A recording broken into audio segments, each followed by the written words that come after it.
Hai teman-teman, bertemu lagi dengan saya Endang Sesiorina dalam program acara Habar Fotografi. Buat teman-teman nih yang mungkin kemarin-kemarin tertinggal episode-episode sebelumnya, jangan khawatir, bisa ditonton melalui channel YouTube kami.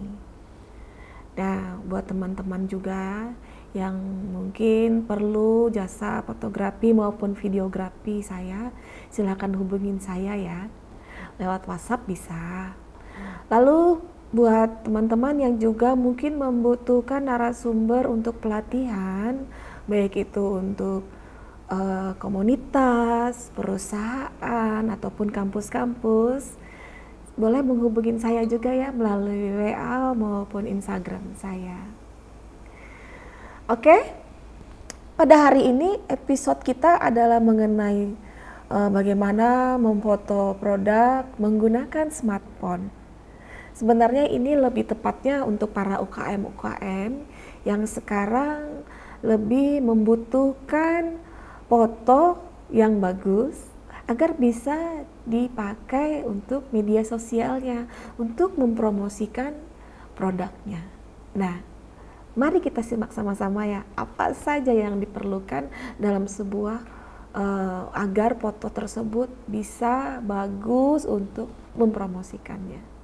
Teman-teman, semua pasti sudah tahu ya apa itu foto produk ya kan. Jadi foto produk itu sendiri adalah suatu foto yang kita gunakan bagaimana caranya agar foto tersebut bisa menunjukkan produk kita itu manfaatnya apa, bentuknya seperti apa, fungsinya apa, begitu. Jadi foto produk itu lebih ke produknya yang bisa menunjukkan fungsi-fungsi tadi. Nah, terus bagaimana caranya? Bagaimana caranya agar orang bisa mengerti manfaat dari produk tersebut? Hari ini kita bahas bersama ya. Terutama nih buat UKM-UKM yang mungkin produknya perlu untuk dipromosikan pada media sosial. Jadi manfaat dari foto produk tersebut bisa membuat reputasi kita, terutama dalam bisnis kita itu akan semakin meningkat ya.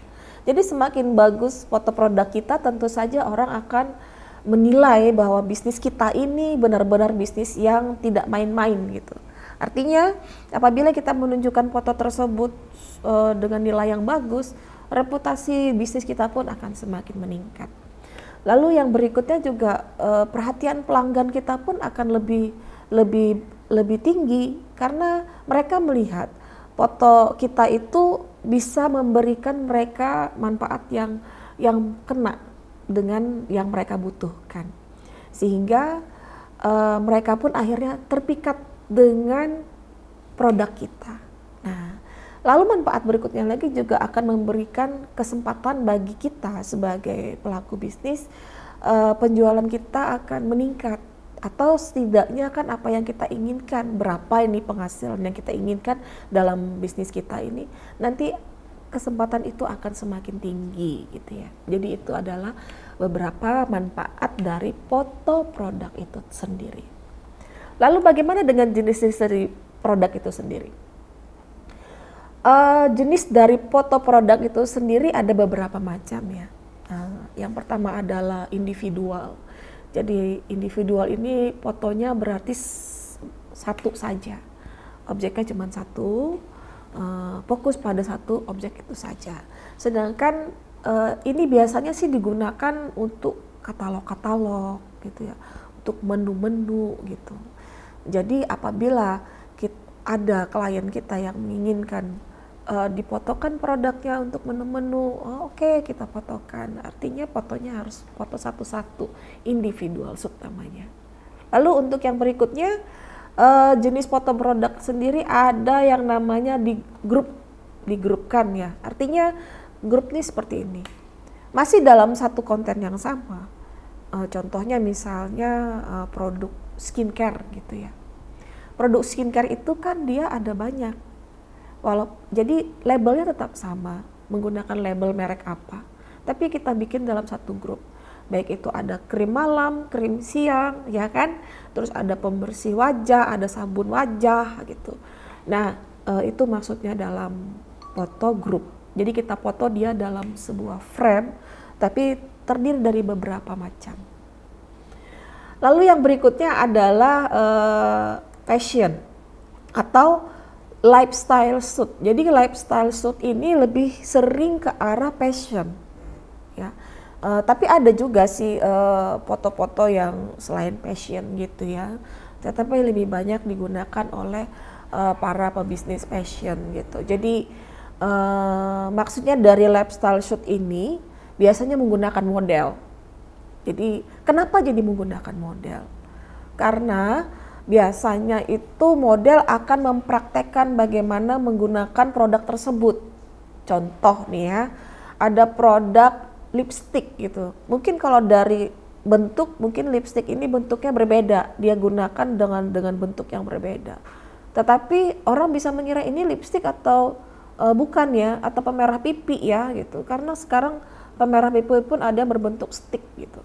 Nah, jadi kalau misalnya kayak skincare kayak gitu-gitu ya, kita biasanya menggunakan digunakan gitu. Jadi modelnya menggunakan alat tersebut, alat kecantikan misalnya untuk mentiruskan pipi, ada alat kecantikan mentiruskan pipi. Modelnya akan menggunakan dengan mempraktekkan produk tersebut. Nah itu namanya lifestyle shoot gitu ya. Terus ada juga yang menggunakan perbandingan, foto perbandingan, atau dalam istilah fotografi itu scale shoot. Jadi perbandingan itu misalnya produk kita itu menunjukkan ukuran, bukan misalnya menunjukkan ukurannya. Karena biasanya orang-orang kadang menanyakan ini ukurannya berapa ya, ini ukurannya berapa ya, ini sebesar apa ya barangnya gitu. Nah kita bisa menggunakan pembandingnya. Jadi di dalam foto tersebut, misal sebuah tas, kadang-kadang kalau tas itu kan ukurannya berbeda-beda. Apabila tasnya itu saja yang kita foto, mungkin orang akan menanyakan ini ukuran berapa ya. Nah gunakanlah model atau tangannya saja. Tas bisa dipegang di tangan, ya, terus dipoto. Akhirnya orang akan tahu, oh dia ternyata dari perbandingan tangan tersebut, ternyata tasnya kecil gitu. Atau oh ternyata tasnya besar, bisa ditaruh di bahu. Jadi mungkin fotonya nanti akan terlihat bahu dari model. Nah itu artinya scale shoot gitu ya. Berarti foto yang dibanding, ada perbandingannya. Terus ada juga foto yang menggunakan jarak yang dekat dari produk kita. Itu termasuk, itu namanya detail shoot. Jadi kenapa ada detail shoot? Contoh tadi kita menggunakan tas. Kadang-kadang orang ingin tahu tas ini bahannya apa ya, ya kan? Nah, supaya orang percaya adalah bahannya ini mungkin dari misalnya dari karung goni gitu ya. Nah, karung goni itu kan mempunyai serat-serat yang berciri khas ya kan. Jadi kita foto aja dia dari dekat. Nah, foto dari dekat, detailnya terlihat bagaimana serat-serat dari karung goninya itu gitu yang ada jadi sebagai bahan dari tas tersebut. Itu bisa, atau mungkin juga contohnya kayak kita jualan, kita mungkin sandwich gitu ya, roti isi gitu kan. Nah kita foto aja dari dekat biar isinya kelihatan jelas ya kan. Jadi orang akan paham dengan melihat foto tersebut, orang sudah tahu, oh ternyata ini roti isi apa, oh ini roti isinya ada daging, ada sosis mungkin gitu, ada telur, ada keju, ada sayur gitu ya. Nah itu adalah salah satu juga jenis dari sebuah foto produk. Tinggal kita pilih nih mau foto produk seperti apa. Tapi ada satu lagi ya yang biasa digunakan, kita gunakan untuk mempromosikan produk kita, yaitu dengan menggunakan packagingnya atau kemasannya gitu. Jadi kadang kita juga akan memperlihatkan kemasan yang kita gunakan apa dari produk kita tersebut. Contohnya nih, kita menjual kue kering gitu ya. Nah, kue kering kan tidak mungkin ada yang jualannya hanya dibungkus plastik biasa. Tapi ada juga yang pakai kemasan berbentuk toples. Nah, di situ artinya kita nanti memfotonya dengan kemasannya. Ada toplesnya juga. Toples ukuran berapa. Nah, itu adalah salah satu jenis produk menggunakan packagingnya atau kemasannya. Nah, teman-teman, itu tadi baru kita masuk ke jenis-jenis foto produknya ya. Nah, apalagi yang harus kita ketahui tentang foto produk? Simak berikutnya nih ya.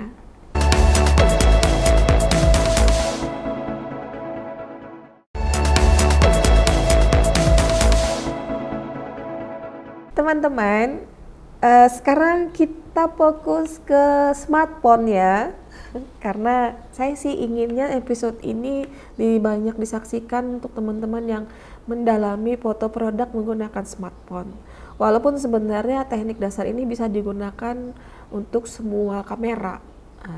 Tapi untuk kali ini kita ke smartphone dulu ya.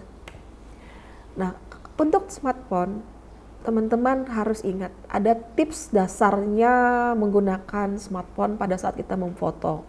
Sebenarnya tidak hanya untuk foto produk, tetapi juga digunakan untuk foto-foto lainnya. Yang pertama nih, tipsnya adalah apabila kita mau memoto produk, kita harus gunakan langsung kamera dari smartphone kita. Mencari angle yang tepat, sekaligus juga menata komposisinya, bagaimana untuk produk tersebut. Jadi tidak bisa kita hanya melihat dengan mata kita langsung. Jadi apabila kita menata produk kita, angle-nya dan bagaimana, kita harus menggunakan kamera dari smartphone kita. Nyalakan kameranya, baru kita tata.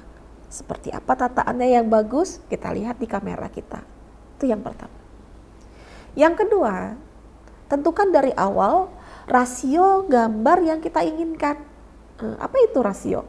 Rasio itu tadi adalah bentuk dari frame kita. Ukurannya mau yang berapa?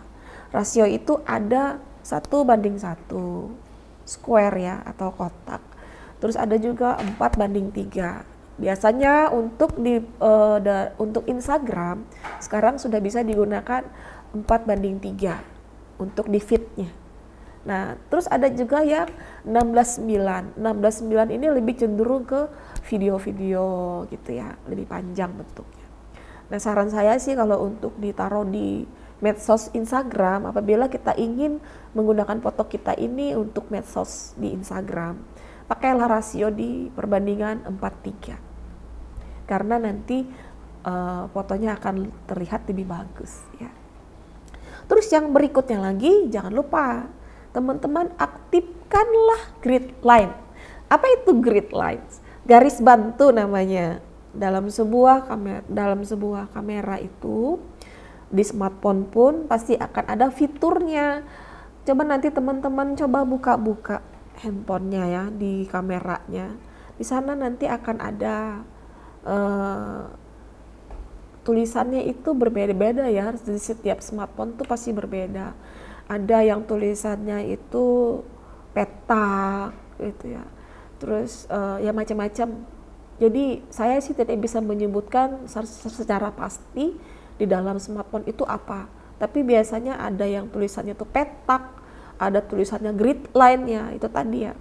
Intinya sih tetap sama, nanti hasilnya adalah di dalam kamera kita akan terlihat terbagi dalam 9 kotak dengan ukuran yang sama. Jadi dia membagi layar kita menjadi 9 bagian ukuran yang sama. Itu namanya grid lines.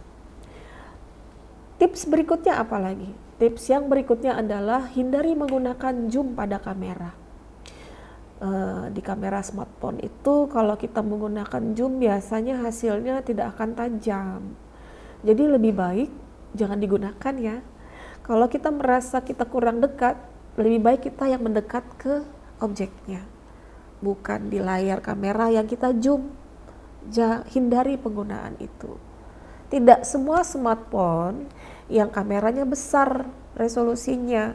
Kalau kita mempunyai smartphone yang memang resolusinya besar sih mungkin tidak masalah. Tapi biasanya sih lebih baik lebih bagus lagi kita yang maju, jangan di zoom. Terus untuk tips yang kelima, jangan menggunakan flash pada smartphone kita. Jadi apabila kita merasa kita kekurangan cahaya gitu ya, jangan kita mengaktifkan flashnya. Wah ini kurang cahaya, terus kita pakai flash. Jangan. Kenapa? Karena biasanya cahaya yang dihasilkan dari flash pada kamera langsung itu dia tidak akan memperlihatkan detail dari objek kita. Nanti tidak detail, nanti akan pecah kayak gitu. Atau over exposure bisa juga. Over dari cahaya gitu ya. Jadi jangan diaktifkan. Nah itu tadi ada 5 ya. Ada 5 tips yang saya bisa berikan kepada teman-teman yang ingin memfoto, terutama menggunakan smartphone. Jangan lupa, kalau nanti lupa disimak lagi ya videonya. Teman-teman, itu tadi sudah saya berikan tipsnya untuk yang menggunakan smartphone ya apabila ingin memfoto produk. Lalu apalagi yang harus kita perhatikan dalam memfoto produk? Nah, tidak kalah penting dan sangat penting sekali ya. Ada 4 poin dasar yang harus diperhatikan di dalam memfoto produk. Apa 4 poin dasar itu? Yang pertama adalah styling. Yang kedua adalah angle. Yang ketiga adalah lighting. Dan yang keempat adalah editing. Jadi ada 4 dasar itu yang harus kita perhatikan dalam memfoto produk. Mungkin kalau untuk episode ini kita nanti akan melanjutkan di episode berikutnya yang lebih dalam lagi ya dari poin-poin itu. Nah, tapi hari ini saya akan memberikan yang dasarnya saja. Untuk 4 poin dasar tadi, yang pertama adalah styling. Jadi di dalam styling itu mengandung unsur-unsur yang penting. Bagaimana kita men-styling dalam sebuah produk. Nah, apa aja sih yang penting itu tadi? Nah, yang penting itu tadi ada yang pertama adalah elemennya, yang kedua adalah komposisinya, yang ketiga adalah rules of third, dan yang keempat adalah rules of color. Kalau kita bahas satu-satu nih ya, dalam styling itu elemen. Apa sih elemen itu? Nah, elemen itu adalah bahan-bahan dasar yang ada di dalam sebuah produk tersebut. Misalnya nih, mungkin teman-teman UKM ada yang jualannya makanan. Contohnya makanannya misalnya apa ya? Mungkin seperti makanan paling sering itu ayam geprek misalnya ya kan. Nah, ayam geprek itu elemen di dalamnya apa? Pertama pasti ayam, yang kedua pasti cabai kayak kan, karena geprek identik dengan yang pedas-pedas. Nah, agar kita bisa menonjolkan tentang kepedasannya mungkin gitu ya, kepedasan yang kita munculkan. Nah, elemennya yang cabai kita bisa buat di dalam foto tersebut. Jadi pada saat kita memfoto, kita beri beberapa elemennya untuk mempercantik foto kita. Itu tadi maksudnya elemen. Jadi bahan dasar yang ada di dalam produk kita. Nah, itu adalah elemen. Sedangkan yang kedua tadi adalah komposisi. Komposisi di dalam sebuah foto produk itu sangat banyak sekali. Kalau kita bahas satu-satu mungkin tidak akan habis tidak akan cukup waktunya kan, habis. Nanti kita akan bahas tersendiri apa itu komposisi dalam fotografi. Sedangkan dalam foto produk yang paling sering digunakan komposisinya adalah biasanya nih ya, yang paling sering itu segitiga, terus dead center atau tengah, terus ada juga diagonal. Nah itu yang paling sering dipakai. Komposisi yang sering digunakan dalam foto produk misalnya segitiga tadi. Jadi artinya kita menggunakan ada 3 poin di dalam komposisi, dalam frame kita. Nah, jadi komposisi itu adalah menata ya. Jadi kita tata produk kita menjadi membentuk sebuah segitiga. Itu contohnya komposisi segitiga. Sedangkan kalau komposisi center berarti produk kita cukup di tengah saja satu. Terus ada juga komposisi diagonal, berarti dia membentuk miring ya dari frame kita itu. Nah, Lalu yang berikutnya lagi setelah ada elemen, setelah ada komposisi, apalagi nih? Yang berikutnya adalah rules of third. Jadi rules of third tadi adalah bagaimana kita meletakkan foto kita pada titik-titik yang ada di grid lines yang kita aktifkan tadi. Makanya tadi kan saya memberikan tips bahwa aktifkanlah grid lines-nya. Nah, grid lines ini yang akan membantu kita di dalam menaruh komposisi kita di rules of third. Lalu yang berikutnya setelah rules of third apalagi? Jangan dilupakan ada rules of color. Rules of colors itu adalah aturan warna. Jadi warna apa yang kita gunakan di dalam sebuah produk kita itu tadi, kita harus tahu, baik itu backgroundnya, baik itu pernak-perniknya, propertinya, apa yang kita gunakan warnanya. Nah itu baru dalam sebuah styling. Nah kita belum bicara tentang angle, kita belum bicara tentang lighting, dan kita belum bicara tentang editing. Banyak sekali kan ya. Makanya dalam episode berikutnya nanti kita akan bahas lagi ya. Nah teman-teman jangan sampai ketinggalan pembahasan kita yang berikutnya. Hari ini saya baru membicarakan tentang stylingnya saja. Teman-teman, panjang sekali episode kali ini, kalau kita teruskan tidak akan cukup waktunya. Jadi kita akan bahas untuk di episode berikutnya ya. Jangan sampai ketinggalan karena yang akan saya bahas berikutnya itu juga tidak kalah pentingnya. Oke teman-teman, terima kasih untuk waktunya hari ini pada episode kali ini. Jangan sampai ketinggalan episode berikutnya. Salam fotografi.